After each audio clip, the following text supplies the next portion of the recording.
Halo adik-adik, ketemu lagi di channel BEduca. Kita akan membahas bocoran soal UTBK SNBT gelombang yang pertama subtes pengetahuan kuantitatif. Sebelum kita lanjut membahas soalnya, jangan lupa untuk subscribe, like, and share video ini sebanyak-banyaknya ya. Oke, langsung ke soal yang pertama. Berapakah nilai Z? Nah, Z itu adalah nilai yang ada di dalam kotak ini. Nah, untuk bisa menentukan berapakah nilai Z-nya, berarti kita harus menentukan dulu bagaimana pola dari gambar yang ada di sebelah kirinya. Nah, nanti untuk gambar yang di sebelah kanan, polanya juga akan sama dengan gambar yang ada di sebelah kiri.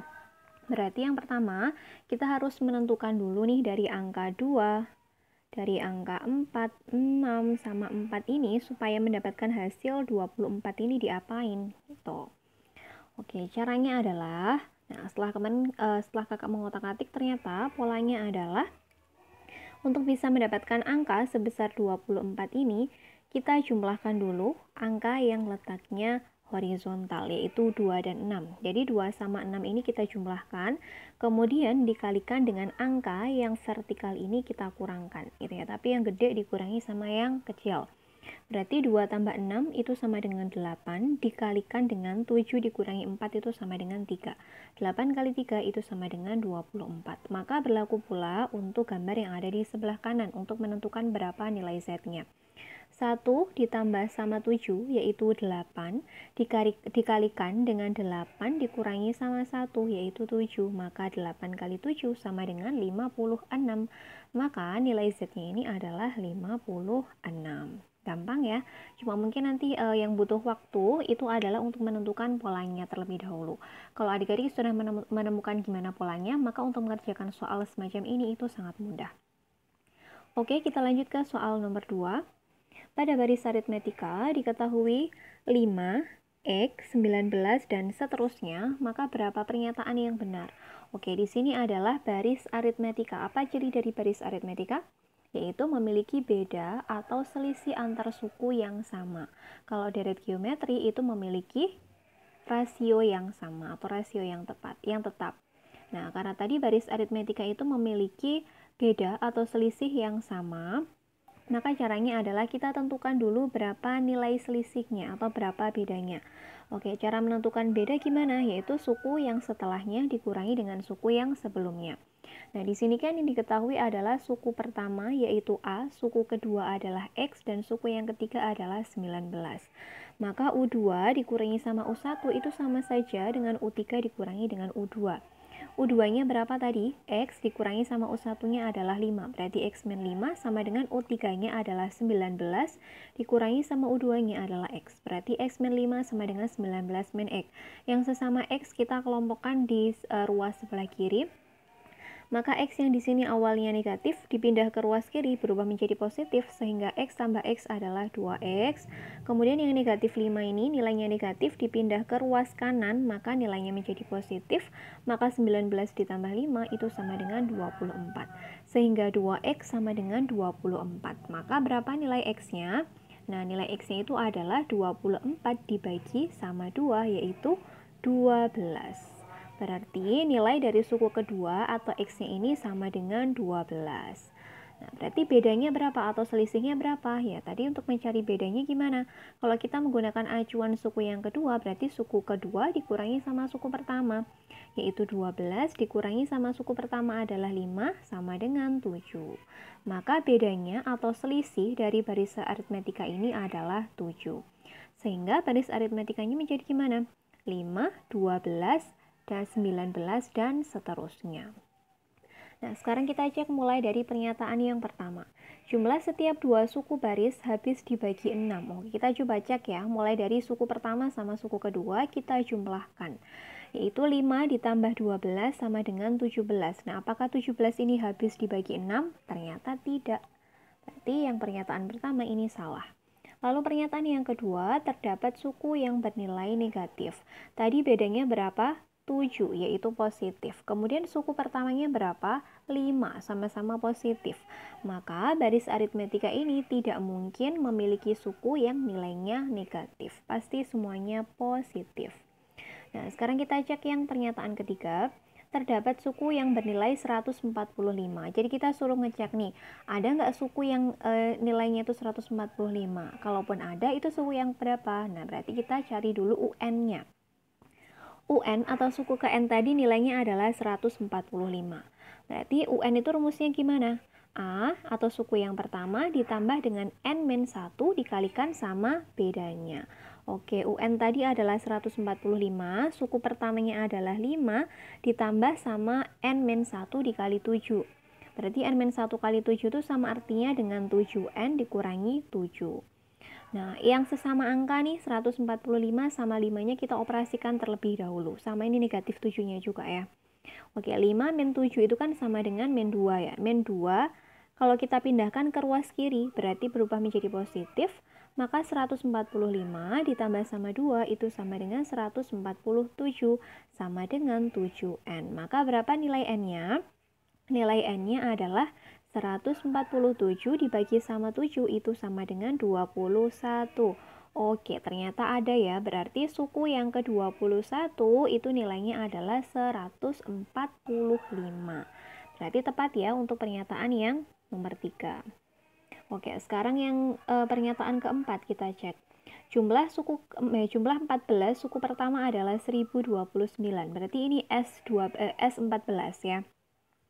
Rumusnya Sn itu apa? Nah, rumus dasarnya Sn itu kan sama dengan N-2 dikalikan sama 2 kali A ditambah N-1 dikali sama bedanya. Nah, karena kita itu menghitung jumlah 14 suku pertama, berarti kan S14 ya, sama dengan N-nya tadi 14 dibagi 2, dikalikan 2 dikali A tadi adalah suku pertama, yaitu 5, berarti 2 kali 5, ditambah sama N-1, N-nya tadi 14 kan ya, dikurangi sama 1 sama dengan 13, dikalikan sama bedanya atau selisihnya sama dengan 7.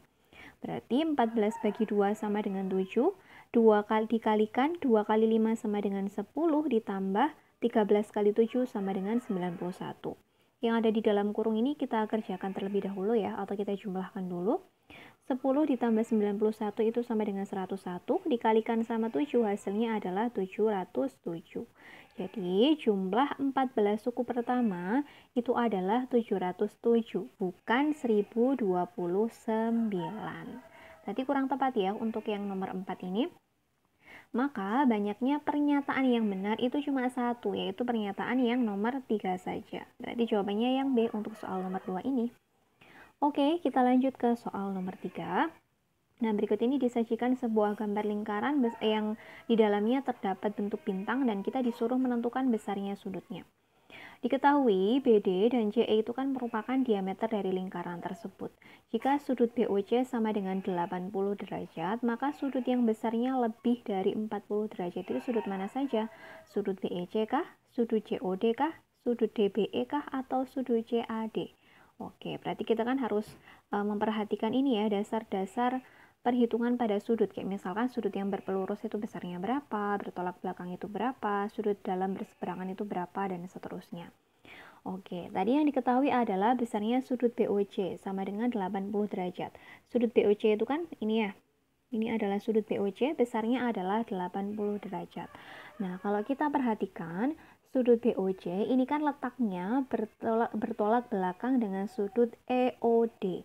Nah, sudut yang letaknya bertolak belakang itu besarnya sama. Maka jika besarnya sudut BOC itu sama dengan 80 derajat, maka besarnya sudut EOD itu juga sama dengan 80 derajat. Nah, sekarang kita cek dulu nih mulai dari pernyataan yang pertama, yaitu sudut BEC. Sudut BEC itu kan berarti letaknya ini ya. Ini adalah sudut BEC.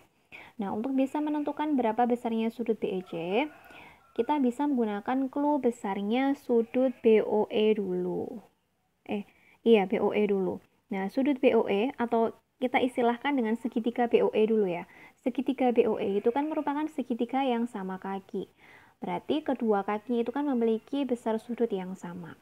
Nah, kalau kita perhatikan, tadi besarnya sudut EOD itu kan sama dengan 80 derajat ya. Sama dengan besarnya sudut BOC.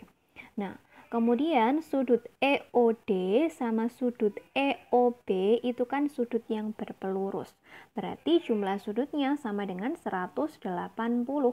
Nah, kalau kita sudah dapatkan nilai sudut EOD itu sama dengan 80, berarti besarnya sudut EOB itu sama dengan 100.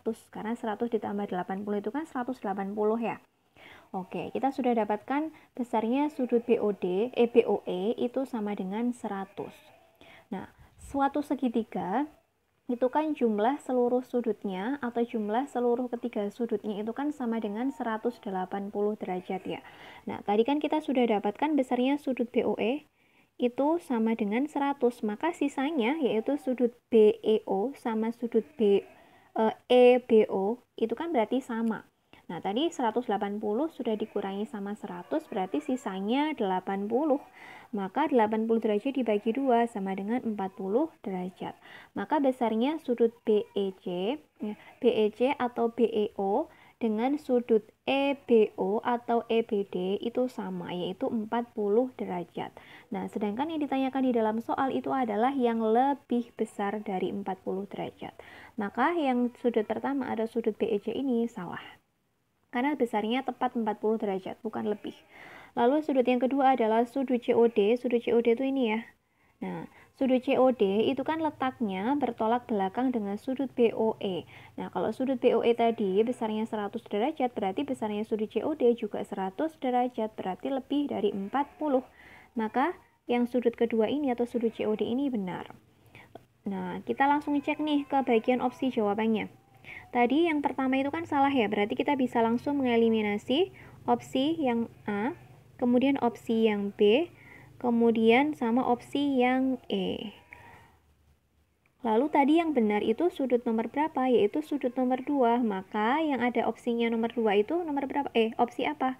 Yaitu opsi yang C. Berarti kita sudah bisa memastikan ya, kalau sudut nomor 2 itu benar, maka otomatis sudut di nomor 4 atau di pernyataan nomor 4 itu juga benar. Karena kalau kita lihat opsinya 2 dan 4 saja yang benar. 2 itu pasangannya sama 4. Maka kalau hanya 4 saja yang benar itu juga salah.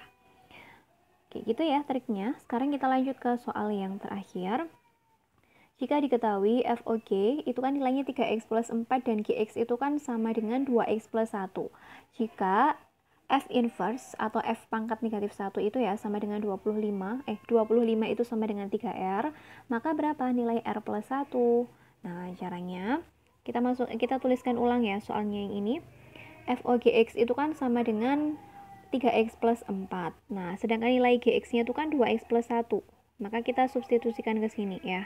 Berarti f gx itu kan sama dengan f yaitu 2x dikali 2x plus 1 sama dengan 3x plus 4. Maka f inverse-nya itu kan tinggal posisinya dibalik ya. 3x plus 4 yang awalnya di ruas kanan itu berubah di ruas kiri. Lalu 2x plus 1 yang awalnya di ruas kiri pindah ke ruas kanan. Nah, kemudian tadi gimana lagi ketentuannya? F inverse 25 itu kan sama dengan 3R. Nih ya, kita tuliskan di sini. Kemudian, nah 3x plus 4 itu kan nilainya sama dengan 25. Sedangkan yang 2x plus 1 itu nilainya sama dengan 3R. Jadi ini urut berdasarkan letaknya. Yang 3x plus 4 pasangannya sama 25. Yang 2x plus 1 sama dengan 3R. Oke, kalau sudah, kita ke bagian sini ya. Kita fokus ke bagian sini. 3x plus 4 tadi kan sama dengan 25. Berarti yang angka 4-nya kita pindah nih ke ruas kanan. Nilainya menjadi negatif, berarti 25 kurangi 4 itu sama dengan 21. Maka 3x sama dengan 21. Lalu berapa nilai x-nya? Ya kita tinggal membagi 21 dengan 3, yaitu 7. Kalau kita sudah dapatkan nilai x-nya sama dengan 7, kita substitusikan nilai x sama dengan 7 itu ke dalam persamaan yang ini, yaitu persamaan 2x plus 1 sama dengan 3r, atau persamaan yang ada di ruas kanan ini ya. Oke, 2x plus 1 sama dengan 3r. X-nya tadi sama dengan 7, berarti 2 kali 7 ditambah 1 sama dengan 3R. 15 sama dengan 3R. Maka berapa nilai R-nya? Nilai R-nya adalah 15 bagi 3, yaitu 5. Lalu yang ditanyakan di dalam soal itu apa? Nilai R plus 1, berarti 5 tambah 1 sama dengan 6. Maka nilai R plus 1 sama dengan 6, atau opsi yang C. Gampang ya. Dari soal nomor 1 sampai nomor 4, apakah masih ada yang dibingungkan? Jika adik-adik masih ada kendala dalam memahami soalnya, boleh tulis kendalanya di kolom komentar. Demikian tadi pembahasan bocoran soal UTBK SNBT pengetahuan kuantitatif di gelombang yang pertama. Semoga penjelasan yang kakak berikan bisa bermanfaat buat adik-adik serta bisa membantu adik-adik nantinya dalam mengerjakan soal UTBK SNBT. Sukses buat kalian semua, sampai ketemu di video